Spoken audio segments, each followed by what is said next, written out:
প্রথম শ্রেণী স্টুডেন্টরা দেখো, আজকে তোমাদের বিষয় গণিত, পৃষ্ঠা 41-এ 4-এর দাগের পরের অঙ্কটা পড়ে শোনাচ্ছি। প্রথমে তোমরা বইয়ের দিকে তাকাও, কি আছে দেখো বইতে। তোমার ইংরেজি বইতে 108 পৃষ্ঠা আছে। যদি তুমি প্রতিদিন 3 পৃষ্ঠা করে পড়ো, তবে ইংরেজি বইটি পড়ে শেষ করতে তোমার কয়দিন লাগবে?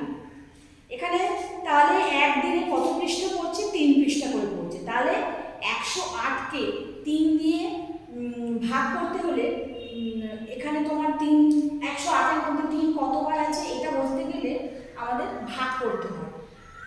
এবার তোমরা বোর্ডের দিকে তাকাও, কি লিখেছি দেখো। প্রশ্নের অঙ্কগুলি ভাগ প্রক্রিয়ার মাধ্যমে সমাধান করো।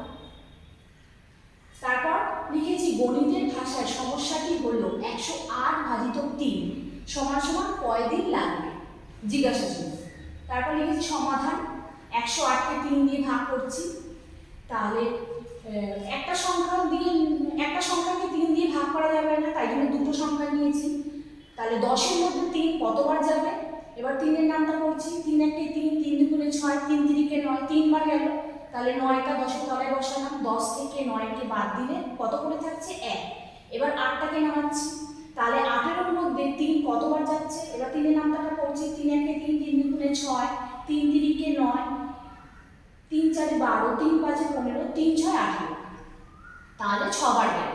18 মিলে গেল। তাহলে কতদিন হলো? 36 দিন। তাহলে এবারে উত্তরে আমরা কি লিখছি দেখো, ইংরাজি বইটি পড়ে শেষ করতে 36 দিন লাগবে।